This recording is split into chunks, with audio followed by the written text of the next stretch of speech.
पुणे से एक छोटा सा संबंध मेरा भी है। आज से लगभग 76 वर्ष पूर्व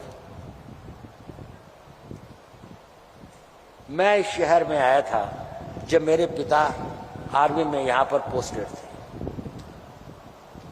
शायद इस सभागार में बहुत कम लोग होंगे जो उससे पहले, या कुछ ही लोग होंगे जो उससे पहले पुणे में आए होंगे जब मैं आया, और मैंने अपना स्कूल की पढ़ाई यहीं से शुरू की।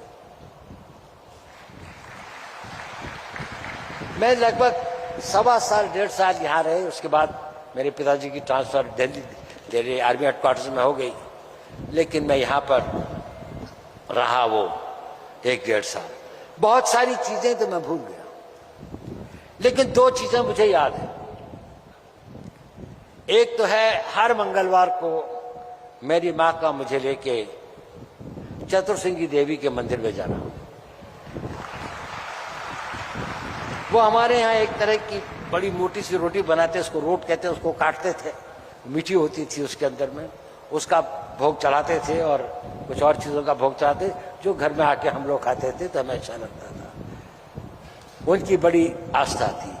और दूसरी थी कि हमारे स्कूल में एक परंपरा थी कि प्रार्थना के बाद में एक असेंबली होती थी जिसमें कोई वरिष्ठ टीचर कुछ व्याख्यान देते थे 10-15 मिनट के लिए, किसी मोरालिटी के इशू पर, किसी महापुरुष के जीवन पर, विद्यार्थियों के कर्तव्य के, कुछ भी अच्छी बातों पर।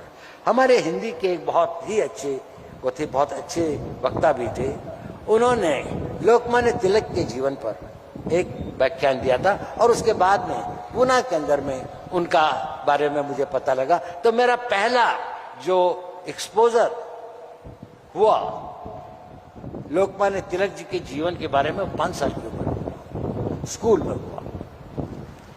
मैं कल्पना भी नहीं कर सकता था कि 76 ईयर्स के बाद मैं फिर इसी पुणे की धरती पर किसी दिन उनकी स्मृति में बनाए हुए पुरस्कार को प्राप्त करने के लिए यहाँ पर हाजिर हूं।